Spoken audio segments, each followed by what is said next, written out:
So welcome to Ripon College, and thank you for joining us for an evening with Dan Egan, best-selling author of The Devil's Element, Phosphorus and the World Out of Balance.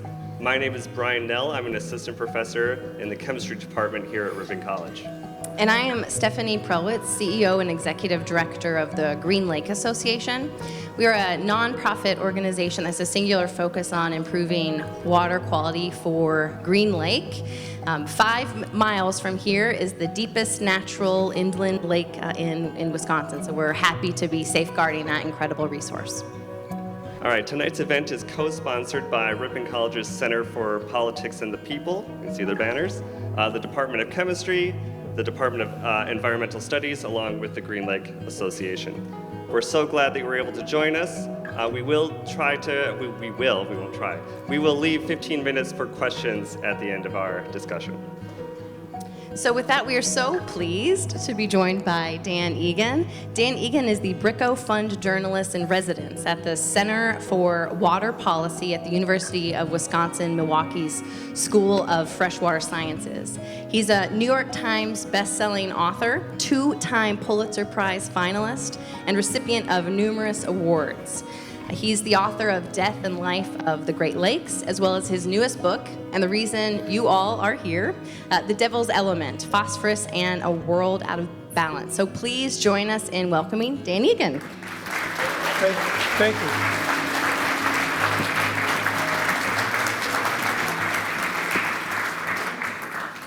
So Dan, I'm going to start with a question that I imagine your publisher asked you pretty early on in the project. Out of all of the possible topics you could write a book on, why write a book on phosphorus? Yeah, I think he's still asking. It was something that I encountered while I was researching the book about the Great Lakes. I did a chapter on Lake Erie, and Lake Erie has suffered mightily over the decades. And we cleaned it up pretty well in the 70s and 80s, and it's slipping backwards, because of phosphorus. And when I wanted to drill down into that, actually, at the time, a lot of this work in the Great Lakes book was repurposed material from my 2-decade-plus career at the Milwaukee Journal-Sentinel. And when I started looking into phosphorus, and I learned how they discovered it, and I learned what it had been used for besides fertilizer, I thought, wow, this would be a lot more fun to write than a Great Lakes book. So once I finished the Great Lakes book, they asked if I had any ideas, and I said, well, look at that chapter 7. That's just crying to be expanded upon. So that's what I did. And it took a little convincing it didn't take a lot of convincing. I think I got his attention when I said I wanted to open it up with a scene, and I don't want to gross anybody out here, but the first phosphorus was discovered in the 1600s by an alchemist who cooked it out of urine. And it wasn't just like a mild boiling, it was serious alchemy that took weeks and insanely high heats. And I have a recently deceased father-in-law who was a chemical engineer, and he's this cranky old British guy. And I said, I got a turkey fryer, and I got some beer-drinking friends, and he lived down south. He's like, I'll come up there and we'll give it a go. But then when I was doing some research, I came across a professor at Johns Hopkins University, and I reached out to him, and he just said, don't. It's exceedingly dangerous and it's gross. And so, but it sold the book to the publisher, because he was like, okay, you remember, it is a book about phosphorus, so we try to keep it interesting. And so I spent the next 2 years trying to keep it interesting, even without the urine being cooked into phosphorus. Yeah, for sure. So kind of along those lines, so now we know kind of phosphorus is this really important nutrient for plants, and that humans eventually discovered through various means that plants grow better, where we have this decaying matter or feces. And it led to us using manure to supplement fields. So I thought maybe you could speak to when in time did this decaying matter not be enough? Well, Britain the UK was in a tough spot in the 1800s because, it's an island, and they only had so many crop-appropriate fields. And so they were constantly trying to keep those fields from being depleted. And through trial and error, they put whatever they could think of. And, it started out with manure, which was a pretty obvious one, human and animal. And then they moved on to bone chips. And there's only the first source of bone chips that they used, and they didn't know what it was about the bone chips, but it was phosphorus. They just knew that it worked. And so they went hunting for bones. And that's when they realized that, this is going to be a never-ending hunt. So they went hunting for bones to grow turnips and wheat and whatnot. And they ended up, one of the places, and I ended up there for the book, was Waterloo, because that battle, I think, was in 1815. And by the mid-1820s, there were no bones on the battlefield. And it wasn't because they'd been removed and treated in some sacred way and planted in the ground. It's because the British went back over and grabbed them all, and they built special mills to crush the bones to fertilize their crops. And even then, they didn't know that it was phosphorus. They just knew that it was something in the bones. And they eventually figured out that it was phosphorus during the birth of modern chemistry, really. And so then they could look for materials that were really rich in phosphorus, and that took the British and then the rest of the Western world all over the globe on this nonstop hunt. And for the last, am I answering the question, or am I just dragging on? This is great. So like the last 100 years, we've relied on these rock deposits, these sedimentary rock deposits, which are relatively scarce, scattered around the globe. But they're basically the result of eons, millions of years of dead life raining down on the seafloor and then compacting, turning into sedimentary rock, and then through various forces or sea level change, they become accessible on the surface. And so, we started with regular old manure, we moved to bones, then we moved to bird poop. Anyway. You're well on my trajectory. So we went from the battlefield of Waterloo and just battlefields all over Europe, running out of bones, and then they went to the Guano Islands off of the coast of Peru. And they thought that they had a never-ending supply of phosphorus-rich bird poop when they struck upon these deposits in the 1830s. And as is the case with almost anything, we were overly confident that nature would provide, and we ran out of that stuff in about 40 years, which put us on the path to rocks, which is where we are now. And we're in the same spot now because we're running out of our rock deposits in the United States. And then after that, we're going to be dependent on other countries like we were so long dependent on other countries for fossil fuels. Yeah. Well, let's talk a little bit about peak phosphorus then, along those lines.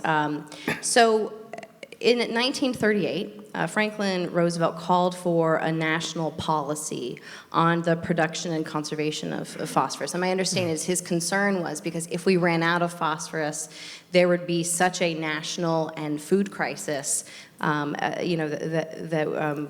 it would be a national security issue. Yeah. So nearly a century later, the use and extraction of phosphorus is still unregulated. So what's going on there?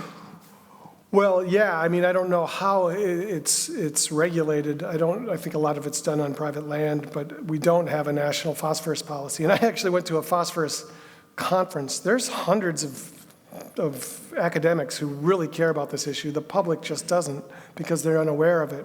But they said at this conference, this is in North Carolina last fall, they said if they had one goal, it would be to get any president of the United States to utter the word phosphorus in any context, just to try to get it back on the public's radar screen, because it was on in the 1930s and it's off right now. And in the 1930s, we were lousy with phosphorus. We had a lot of it. Franklin Roosevelt just saw the writing on the wall, and now that writing is coming to us, telling us you're headed for trouble. The deposits that we rely on primarily are in Florida, and the estimate is we're good on those for 3 decades, maybe 4 decades. And there's some scattered deposits in North Carolina and up in Idaho and Utah, but they're much smaller and lower quality. So then we're going to be dependent on another country or other countries. But this stuff is, like I said, it's relatively scarce, and it's not spread evenly at all around the globe. So it just so happens that Morocco happens to control 70 to 80% of the known phosphorus reserves on the planet right now. So think about that. And, there's workarounds for oil in terms of energy, but there's no workaround for phosphorus. It's in every living cell. I mean, if you have no phosphorus, you have literally no life. And at the same time that we're looking at running out of it in 30 or 40 years, we're overusing it to horrible effect. You can see it on the lakes and the rivers all over Wisconsin and all over the country and all over the world. So, yeah. Yeah, so I think in your book you mentioned the phosphorus paradox, and I think that's kind of what you're getting at there. So yeah. So we are. I mean, it's crazy. It's just kind of complicated, and that's why the public they get climate change and they get oil scarcity. They don't even know how to spell phosphorus. Neither did I before I started. I put a U in the. Oh, you. I think I put a U in when I was pitching the book, but. Yeah, I mean, we really need to think about, how we're going to manage the reserves we have left. But more importantly, we need to figure out how to manage the phosphorus that we are throwing away. And we're not just throwing it away and it's sitting inert in a landfill. We're throwing it away and it's growing toxic algae, making water poisonous, like seriously dangerous to human health. That green goop that you see on a lake surface can be, not to be overly dramatic, but it can be deadly. It's killed people in Brazil. It's believed to have killed a kid who went swimming in a golf course pond in Dodge County or somewhere around Madison back in the aughts. I think the aughts. And it's been linked with chronic liver disease and, more ominously, neurological diseases like ALS. They found clusters of, abnormally, extremely high clusters of ALS around lakes in New Hampshire in this one study. These people weren't swimming in the water, they weren't drinking, they were just living near it, and it gets aerosolized and you breathe it in, and there's no causation established, but there is a correlation, and there's emerging research that this is really something we need to take seriously. So we got to feed ourselves, and we've got to drink our water, and right now, the way we're managing our phosphorus, we're headed for trouble in the second half of this century. I think it's interesting that right now you can, if you download an app on your phone in Madison, Wisconsin, if you want to see if there's a blue-green algae bloom at your favorite beach before you go for a swim. You talked about the death of the 17-year-old boy who hopped a fence, went for a swim in a golf course, and suddenly died. Yeah, and there was some controversy about that, what was the trigger. And I was in Madison this fall for a book talk, and the pediatrician, his pediatrician said, yeah, it was phosphorus. That was the culprit. And yeah, and that's wild that they have these apps in Madison, but it's a shame because, if we can't get the Yahara Lakes right, if we can't get Lake Mendota right, where the UW Center for Limnology is, and we've got the best soil scientists and the best limnologists, which are people who study fresh water, in the world. And actually this fall I went because I'm just trying to get people to start thinking about this, and I'll do whatever it takes, almost whatever it takes. Except use urine to make phosphorus. Except for what? Yeah. But Charlie Berens, the comedian, I ran into him on the streets of London. Right when I finished that book, I went over to, my wife said, get out of the house. So literally I had, within 4 days, I bought a ticket to go to London to see the Packers play the Giants. And I ran into Charlie Berens on the streets of London, and we just started talking. And it turned out he has a passion for water, like fresh water. So we set up a thing at the Union Terrace at the end of August. And we had they said 1,000, but there's always 1,000 people on that terrace, drinking beer. Although they did cut the beer sales off, which was kind of a disappointment because I wanted to bring in younger people. And anyway, we had a good group. We had a soil scientist. We had the head of the limnology department. We had Charlie and myself.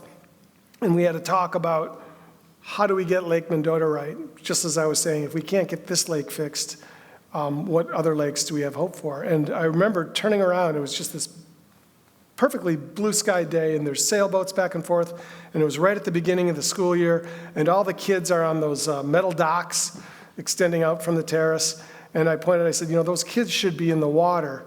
They shouldn't be, but there was a no swim advisory because of the blue-green algae, and then 3 days later, even more kids are on one of those docks, and it collapsed, and that was like, they're in the water, but for the wrong reason. But this really is important, you talk about that app, for people to know if the water is safe, but it's very important, I think, that you take your kids swimming when the water is good, because they need to have that connection with the water, because if you lose that, you lose a whole generation that's a constituency for demanding, water be protected. We've been here before, and we fixed it back in the 60s when we were polluting the heck out of things, and phosphorus was a culprit then. Back then, am I getting ahead? Should I pause? No, Okay. please. Back then, the phosphorus, so Lake Erie was called America's Dead Sea by like 1969, and even Dr. Seuss in the Lorax has a line, in the original Lorax, that's important, had a line about how dirty and dreary the water was in Lake Erie. That's And not schmeary. Schmeary, yeah. I'm not trying to use his words exactly, but he stung him with a rhyme, and so like people really wanted this fixed, not just Lake Erie, but everywhere, and nobody knew why the lakes were turning so green in the 60s and 70s. They knew it was modern pollution, but they didn't know what it was, if it was some chemical excrement, or if it was nitrogen, or if it was carbon, or if it was phosphorus, which all can have a significant impact on plant growth, aquatic plant growth.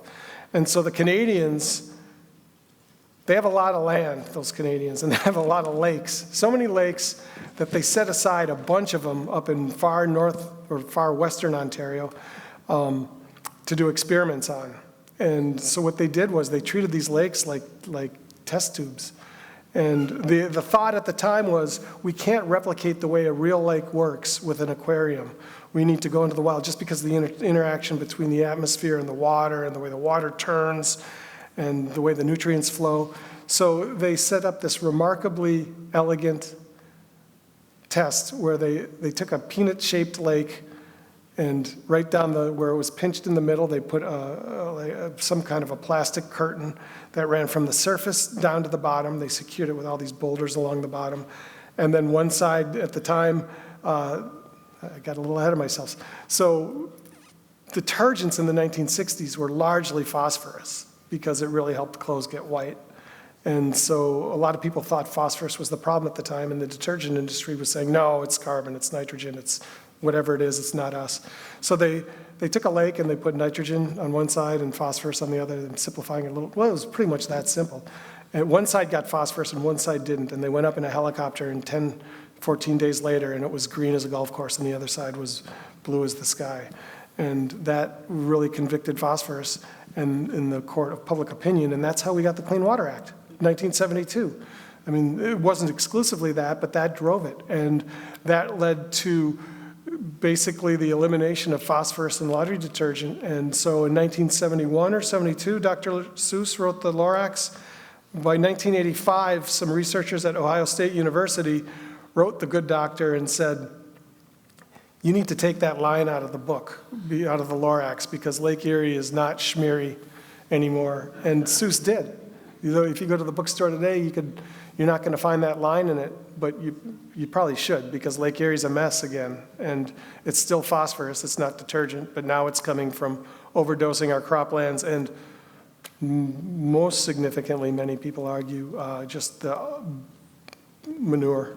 Just too much animal manure, improperly spread, and it washes off. And the problem with phosphorus is it makes everything grow, and that doesn't stop when it hits water. It makes bad stuff grow. So, if we could go back to that Ontario experiment, because you talk about how there's a helicopter ride, you've got a peanut-shaped lake split in half. One is blue, the other is bright green, and the one that is bright green is green because of phosphorus. And that visual helped drive policy for the Clean Water Act. But the Clean Water Act did something pretty significant, Oh. which is that it distinguished between point sources and non-point sources. Yep. So can you talk a little bit about how did the Clean Water Act help clean up our lakes, and why did it distinguish between Yeah. point sources and non-point sources? Yeah, when you're writing about this stuff, you hate to say point source and non-point source because you're writing for like a general audience and people's eyes start to glaze over. But when we got the Clean Water Act, what they decided was they were going to basically plug pipes and cap smokestacks, or at least force whatever was coming out of them, whoever was producing what was coming out of them, reduce that dramatically. So that was called point source. They knew where it was coming from, they knew where it hit the lake or the river, and they knew how to stop it. Non-point is what's on the landscape, and that's too diffuse, they thought at the time, to really get your hands on it, and it's also insignificant. So we can solve this problem by just going after point source. So they exempted non-point source, and that effectively exempted agriculture. And that's the legacy of that decision we're stinging from today, because farms, we don't farm the way we did in the 1970s anymore. You know, a herd of 100 cows used to be significant. And up in Brown County, aptly named Brown County, my hometown, home county, they've got farms that have 8,000 head of cattle on them. And none of that, the rule of thumb is each cow can produce as much waste as 18 humans. And I'm not going to be able to do the math here. But one farm can produce as much manure as a significant, like a mid-sized city, and none of it's treated. It ends up on the landscape, and ideally it grows crops. And this is the really cool thing about phosphorus, is it just doesn't go away. I mean, it's the problem with it, and it's also the promise of it, that, you know, you can reuse it over and over and over again. And so we're not doing that. You know, we're just putting it on the landscape, putting manure on the landscape, and letting gravity and water call the shots to disastrous effect. So this book is not meant to be a political argument. It's not meant to disparage an industry. I mean, we all need food, but we need water as much as we need food, and we've got to get on a path where we have safe supplies of both. And right now we're working at cross purposes in that respect.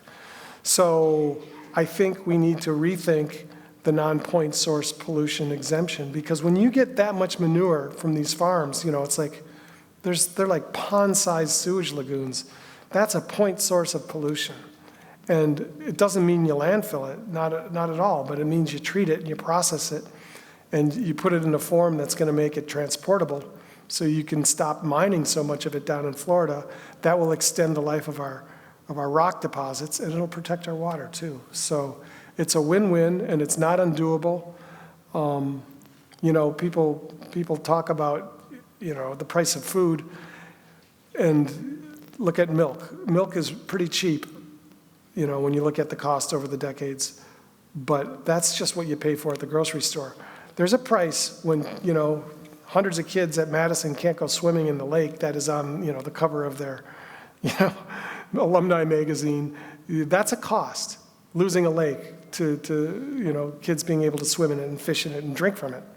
So I think we need to talk about how do we get our regulations back in line so we can maintain the phosphorus deposits that we have, extend the phosphorus deposits we have, more wisely use the ones that we're squandering with the manure, and protect the water, such as Green Lake. Yeah, I kind of want to go back to the concept of fertilizer. So a lot of people, I think, when they think of fertilizer, they think of nitrogen, right? But we don't have a supply issue, right, with nitrogen, right? We don't have.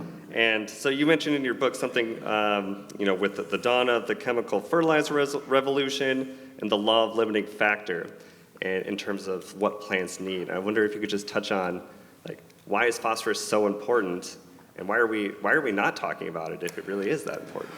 We're not talking about it because people just don't connect, you know, the milk on the shelf in the grocery store with, you know, the lake closed for the afternoon on a hot July afternoon, and they're definitely connected.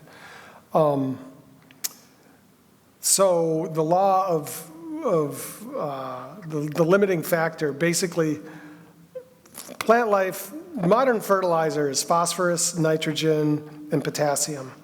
And we have plenty of deposits of potassium. we used to be pretty scraping for nitrogen. I mean, we were getting a lot of it from manure back in the 1800s. And then back in the early 1900s, Fritz Haber, he's got the distinction of being both an alleged war criminal and a Nobel Prize winner, because he figured out how to pull nitrogen out of the air with the Haber-Bosch process. So 70% of the air we breathe is nitrogen, but it wasn't accessible. Most of it's not accessible to plants. There's certain legumes, like peas and beans, they will pull nitrogen out of the atmosphere and put it in the soil so it can be used. But Haber and Bosch figured out how to do this on a factory scale. He also figured out how to use gas to kill people in the trenches during World War I. That's why he's charged as a war criminal. But so we have deposits of potassium. We have unlimited, basically, supplies of nitrogen.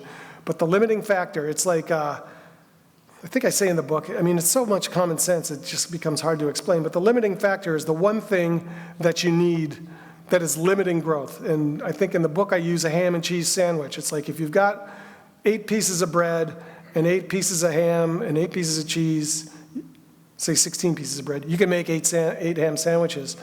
But if you only have 1 piece of cheese, you're only going to make 1 ham and cheese sandwich. And phosphorus is the cheese. And so that is the limiting factor in freshwater ecosystems from keeping, from that when you add phosphorus, you basically add algae. And increasingly this algae is becoming toxic. And that's complicated by invasive mussels. And we don't need to do a biology lesson here, but they're related. I mean, I'll just say, so the mussels that, do you have them in Green Lake? We have zebra mussels. Yeah, so what they do is they filter, they don't have brains, but they're smart enough, they filter feed, they'll eat everything floating in the water column, but they'll spit out this blue-green algae.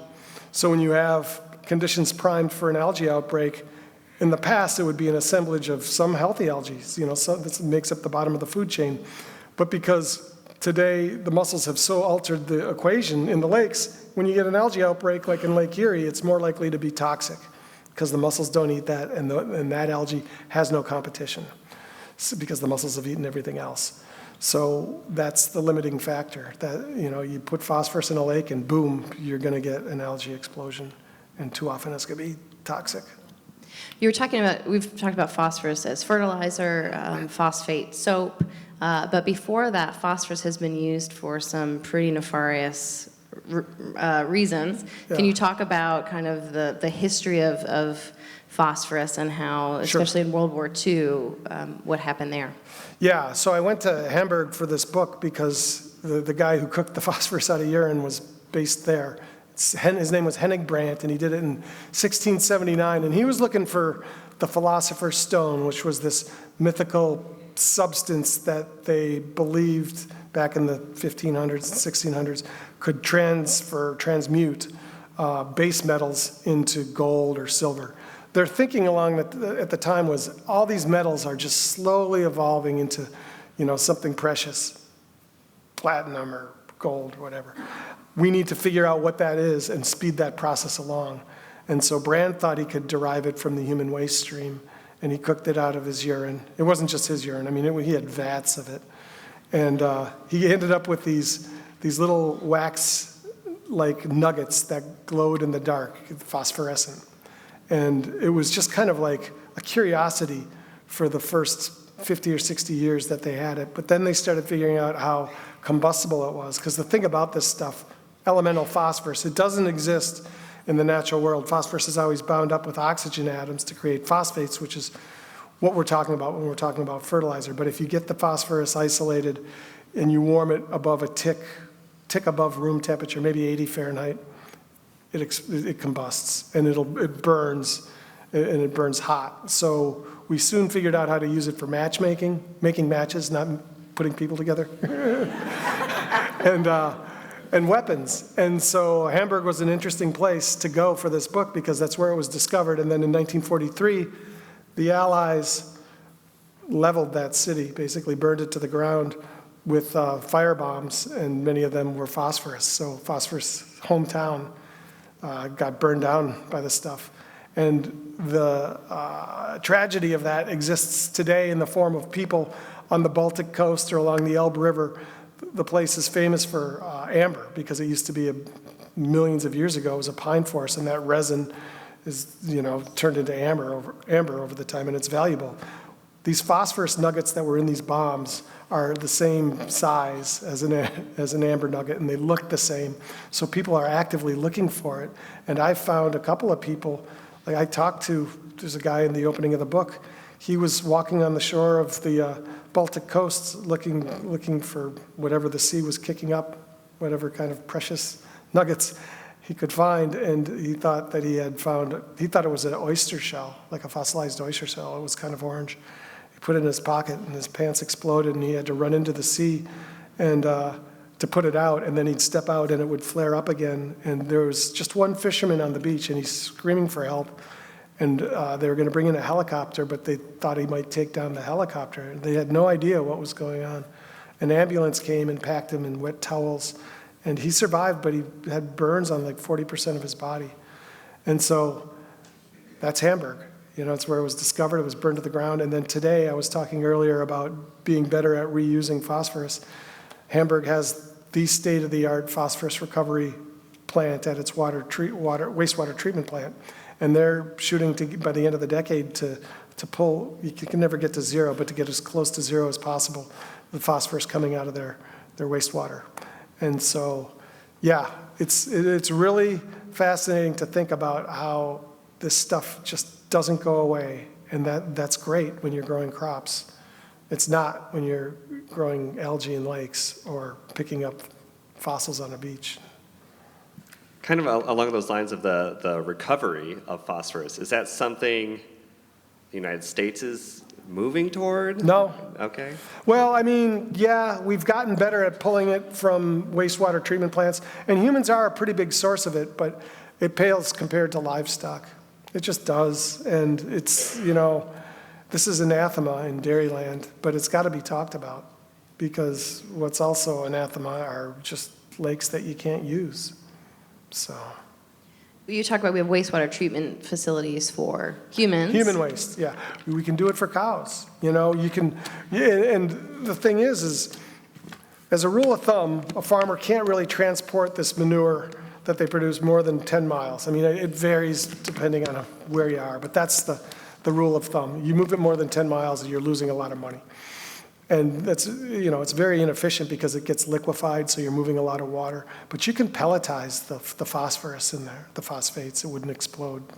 And now you've got these, just like you go to a co-op and buy farm fertilizer, you would get, it's the exact same stuff, chemically speaking. And, it's valuable. That's the thing that, we've just got to stop looking at it as a waste. It's the opposite. It's food, it's our future. And the people in England intuited that. And so people have since antiquity. But we haven't. We've lost that. So we got to get that back. You talk a little bit about how, that the profit margins on the family farm are thinner, or, razor thin. Mm-hmm. Dairy farms are closing every day.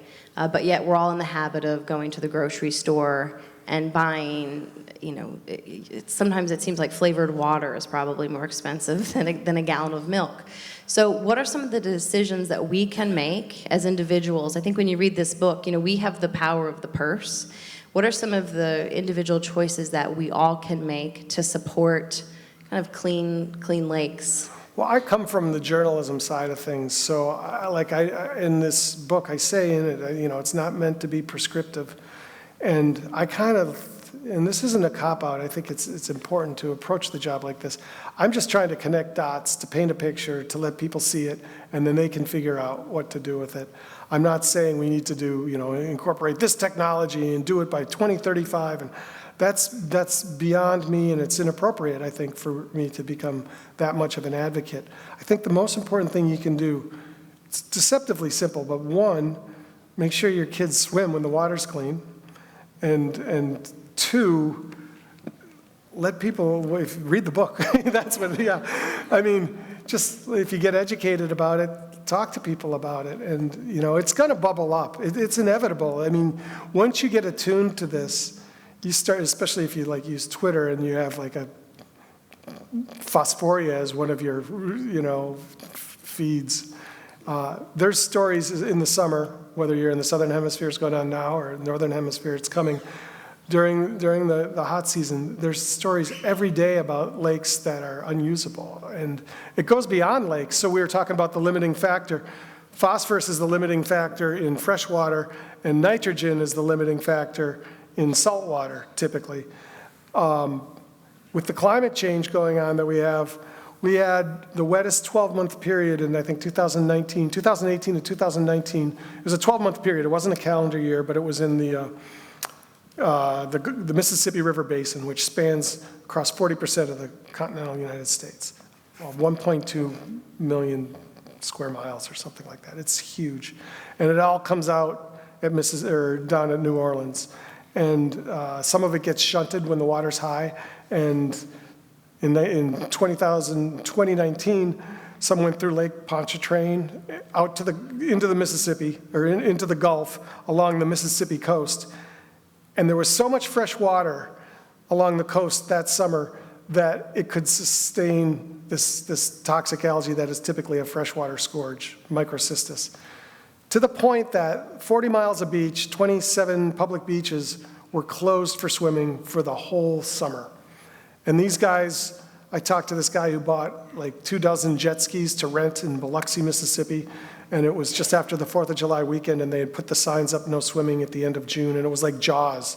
It just ruined tourism, and there were a lot of people who thought, we can't close the beach, but the scientists were saying, this is dangerous. And I was talking to this guy, and he's like, I'm being regulated out of business, and the problem is starting up in Iowa and beyond. It's like, why aren't they being regulated adequately? Why does it fall on me? Because he ended up taking those jet skis to someplace in Georgia and had a fire sale to pay the bank. And so, yeah, and it's connecting dots. So Iowa is big corn growing. So this is another thing you can do, is get educated about ethanol and whether it's actually a benefit or not. I don't think it's a benefit. I think that, the energy input it takes to, and this isn't a radical thought, this is what all the science says, except for the politicians feel differently, because if you want to be president of the United States, you have to do well in Iowa, typically, historically. Now that the Democrats have moved the primary calendar, so Iowa isn't at the front, but historically, if you want to do well in Iowa, or do you want to be president, you have to do well in Iowa, and if you want to do well in Iowa, you have to pledge allegiance to ethanol, and everybody does it. Al Gore did it. And, so we've turned 16 million acres of wildland into croplands, an additional 16 million acres since the mid-90s, just to grow corn, to make ethanol, to put in our cars. And so this is stunning, but 40% of the corn we grow in the United States ends up in our tanks.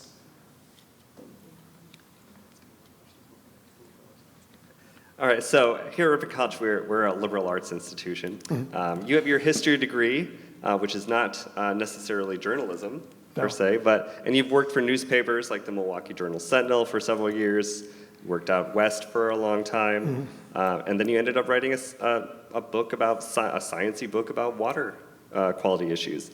So I have a bunch of my students here as well as others. How has it been an asset to you as being a non-scientist but writing about scientific issues? First of all, it's not a sciencey book. It's a book. Happens to talk about science. No, I don't have any formal training in the sciences, but being a history major, I didn't realize it at the time. I thought of it as kind of the path of least resistance, because I was going to be an English major, but that seemed like more work. So, but history was just reading and writing, and I didn't really realize that it was sticking with me until I started working on these books. And I found myself sometimes spending 2 weeks, 3 weeks on something that I know is never going to make it into the book, but I just go down a rabbit hole. And I think that broad education that I had, it's hard to even talk about, because you can't articulate what it means to be able to synthesize things. I mean, until you're doing it. And I know I couldn't do this couldn't have done this if I went right out of high school at all. But I also couldn't walk into somewhere and say, hire me, I have a history degree. You know, it's really tricky, but boy, you know, I've got 4 kids, 2 in high school, 2 in college. One's an English and art history major, one's a geology and classics major. The other one's gonna be an engineer, and I don't know about the other one, but just trying to get her out of high school. It's invaluable, but it's kind of a luxury too. I mean, you gotta be honest, because the payoff doesn't come right away. You know, it comes throughout, it just keeps paying off throughout your life, really. Yeah, I'm not a big thinker about this stuff, but I do really value the education that I got in terms of a broad liberal arts. Maybe one more question here before we open the floor up for questions. Your publisher once said that it's a book about phosphorus, so don't make it too long. Yeah.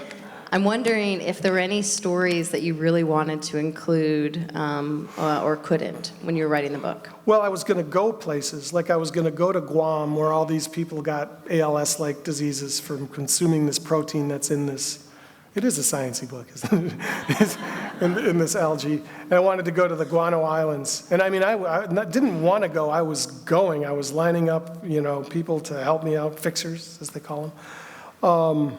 And I was dabbling with the idea of going to Western Sahara, but that's a pretty sketchy place. And, but it was going to be, a lot of these places that I write about, I was going to be there. And once the COVID travel restrictions lifted, I started talking to the editor, and I had written some of this as placeholder material, really literally to like hold it until I could go to that place. And he said, look, this is about the right length for the general public, so let's leave it at that. So I really would have loved to have made my own phosphorus. And we're actually talking about maybe doing a show with the CBC up in Canada. I don't know what's going to come of that, but I'll try again. If you get a camera and stuff, you know, I'll use more than the turkey fryer. But Don't invite us to Thanksgiving that year. Well, with that, I think we'd like to open the floor up for questions. Thank you so much. I'm wondering if you could tell us about anything that gives you, like if you've seen any sort of technological fix or what they're doing in, was it Germany, I guess, where they're pulling phosphorus out of the water, doing a really good job. Is there anything that you see there that looks like it might be scalable in a broader range of situations, like pulling it out of Green Lake? Pulling it out of a lake, I don't know about that. I mean, that's one of the tricky things, because when we're talking about phosphorus in the 1960s, we knew the source, we stopped it, and the lake healed itself. With phosphorus, it's just been going on for more than a century now, and it's accumulated in the sediments of the lake, and Lake Erie is really shallow.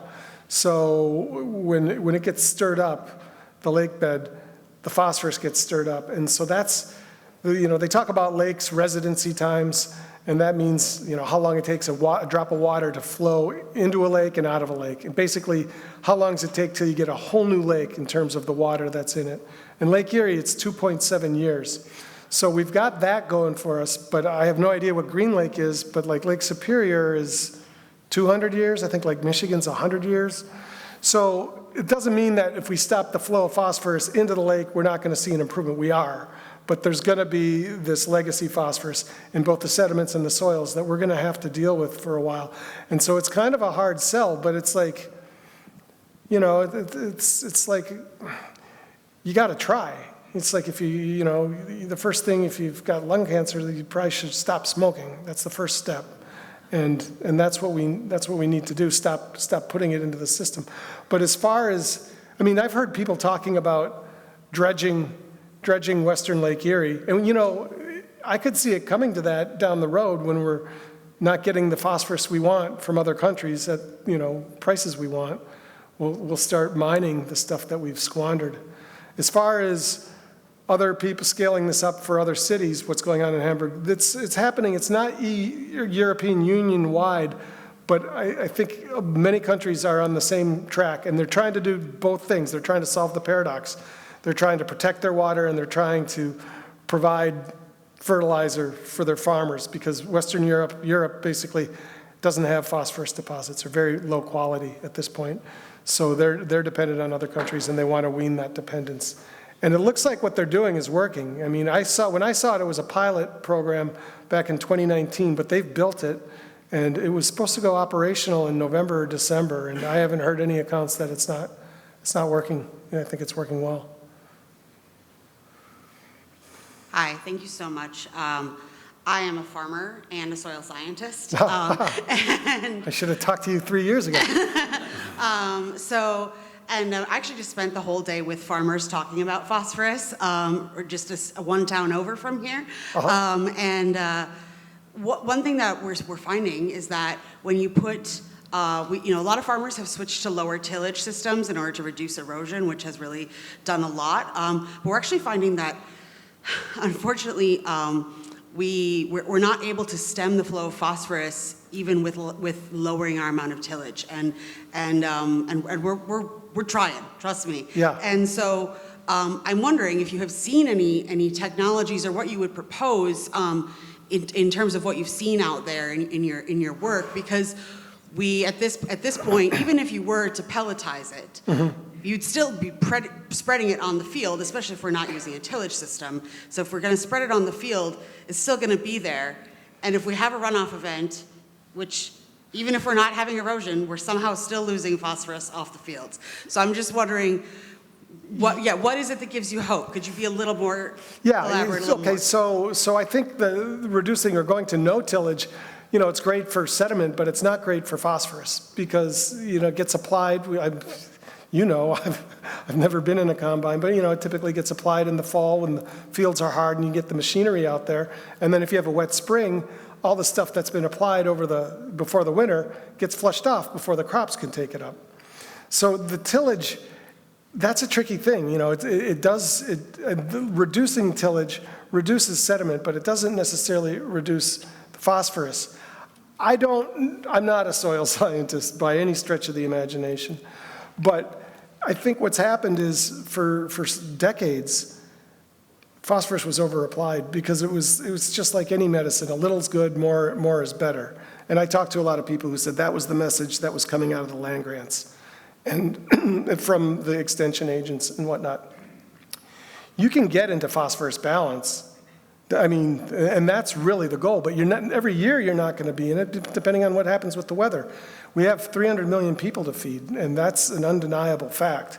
So we have to get used to the fact that there is going to be years when we're out of balance, but there can be years where we are in balance, and that's what we have to strive for. And I think more importantly, the lower hanging fruit here is the ethanol. It's raising so much corn for a product of dubious value, and that's something that can be debated. I'm sure we could sit around and talk about that, but most of the farmers.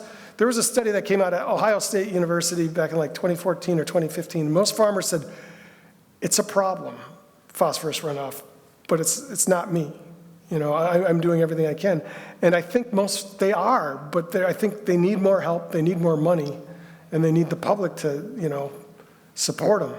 And if these regulations are applied uniformly, milk's gonna go up in price, but it's gonna go up for everybody. And just like the phosphate issue in the 1960s, when Procter & Gamble was saying, they were literally saying we were in danger of slipping into pestilence if we abandoned this modern detergent that was driven by phosphorus. And that wasn't the case. My shirt isn't as white as it would be in 1967, but it's white enough, I hope. But I want to say again, I don't want to the farmers, they're not getting rich. And they know the land and care about the land more than anybody. We're just in a system right now that isn't working. It isn't working well for them, and it's not working well for the lakes, which means it's not working well for the general public. If I'm running for office on the platform that we need to have less green lawns and less green putting greens so that we can have cleaner lakes and a better environment in general, will I get elected? Yeah, probably not. But the lawns and the putting greens and the golf courses are a factor, but they're not as significant as some of the others. But yeah, we want humans, Americans, they want a lot. You know, they want golf courses, they want steak, they want milkshakes, and they want to take them to a beach where they can swim. And we can get there. I mean, I don't think that it's, you know, they're mutually exclusive. We just need leadership. And that comes from people demanding that. And how you get there, I don't know. Evening, thank you for your time. My question is, I'm chapter chairman for Walleyes for Tomorrow on Big Green Lake, so I'm out there in mid-April and see one hell of an ugly algae bloom. I think another issue we have with the algae is we know it settles on the weeds, settles on the bottom, and then middle of the summer when the lake is nice and warm, we have those bow up wakeboarding boats that go out there and just churn the hell out of everything. And it's been proven that they can be very detrimental to 20 feet of water when they go bow forward. What is your feeling on that? I mean, it just seems to me that it's remixing everything. I've seen it so shredded this past summer out there from that activity. Well, that's one area where you can take action, you know, lake owners associations and set up rules and, you know, no wake zones and whatnot. But that's on a pretty small scale to what we're talking about at the moment. But it's real, you know.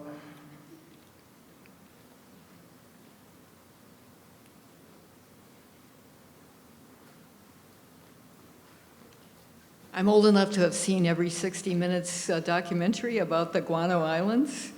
So can you give us some updates on what's going on there?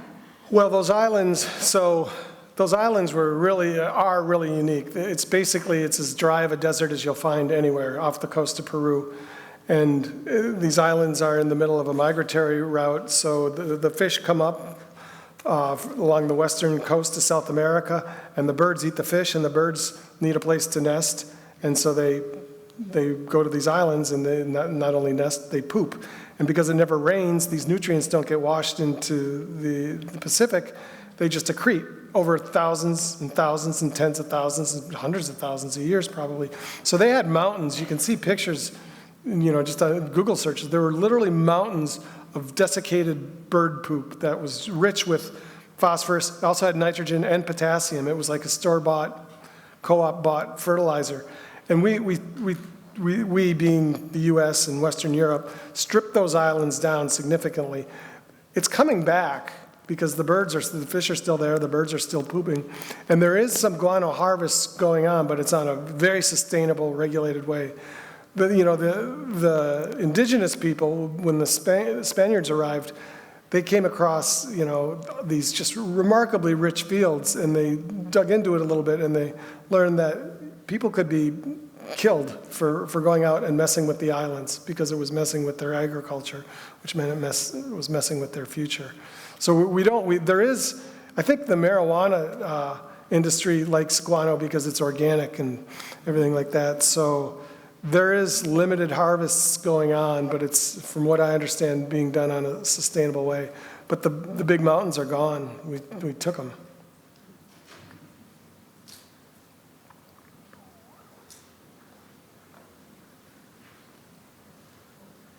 Is the problem solely demand, or is it also supply? That is, unless we're dealing with a closed-loop system, additional phosphorus has to come from somewhere. Someone has to mine it, someone has to produce it, to promote it. And I wonder if that's a point of leverage or a point of resistance. Well, you know, like I was saying earlier, it's not just, you know, we're going to need to add phosphorus, but we also need to reuse it. It's just like a water molecule. It just doesn't go away. So I guess I'm not totally clear on the question as far as you're talking about regulating the phosphate mining industry. Well, there's a whole chain here. The phosphorus doesn't magically appear. Yeah. Farmers have to demand it. Suppliers have to promote its use. And of course, they have a supply chain behind them. And you mentioned the agricultural extension services, which in the past promoted the use of fertilizer. So it seems to me there are a number of points of where you could apply some pressure. Yeah. Leverage, or in turn of resistance to change. Well, I'm sure there's resistance to change on the industrial scale of things, but I mean, the farmers want to, it's getting, you know what's going to bring this to the public's consciousness is another fertilizer shortage like we had in 2008 when there were food riots all around the world. And, it was driven by a spike in fertilizer prices. And I don't remember what triggered that, but it was scary. And yeah, I think there are pressure points there that can be applied. And the farmers, again, the stuff's expensive. It used to be relatively cheap. It's expensive, and it's probably going to get more expensive. They don't want to over-apply it anymore. It just comes down to manure and to corn, I think.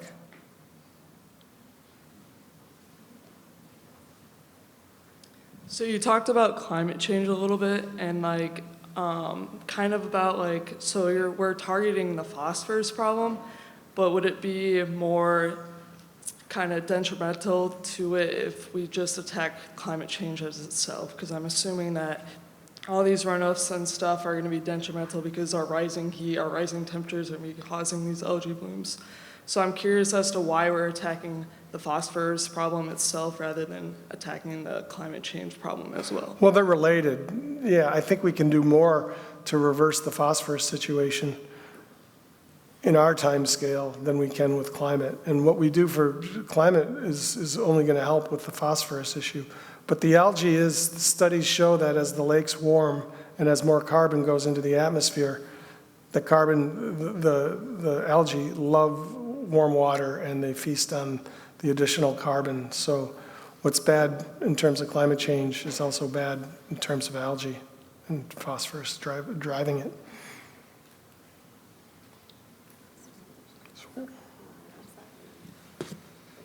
I think we got time for Derek. You can ask your question. We got two more questions. Okay, so regarding the whole point sources of phosphorus thing, you mentioned that manure isn't regulated, but I mean, sorry, those large factory farms that you see about in all the news, they produce it on a mass scale that I don't think any one dairy farmer, because I know a few dairy farmers, they don't have that much. So could those possibly be targeted as point sources if? Well, I think they are point sources now. I mean, just not legally, but practically speaking, they are. And I don't know what size farms you're talking about, but the way the Clean Water Act works,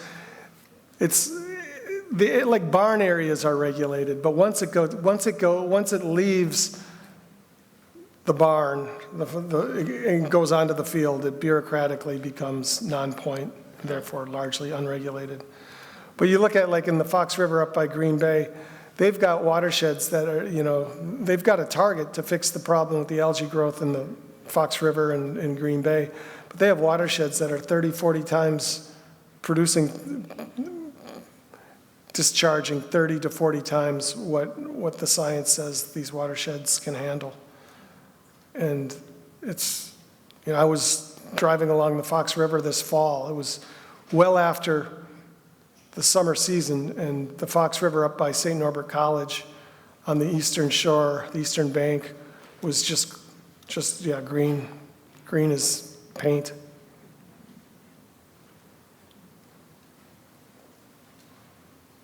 So you mentioned that mostly phosphorus is triggering growth of the toxic algae and whatnot, and I was wondering if it's having any effect. Obviously it's toxic to humans. What effect it might be having on aquatic life, such as fish and turtles and amphibians? Yeah, it does have an effect, and one of the more interesting studies that I saw was a number of studies, but these beaches in Mississippi and Florida has a similar problem with toxic algae coming from Lake Okeechobee to the two coasts and the Gulf Coast and the Atlantic Coast. And they've had these unusual mortality incidents with dolphins. And they've done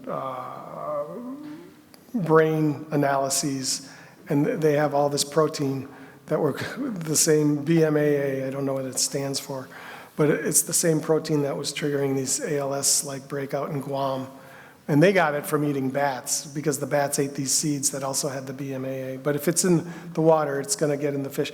What it means for the sports fishery, I'm not sure. Lake Erie is still going pretty strong, but those guys are putting themselves at risk, having to push through 4 or 5 miles of just algae slick to get out into the open water. So, yeah. Thank you. Yeah. Dan, thank you so much for taking the time tonight. If we could give a round of applause, please. Thank you.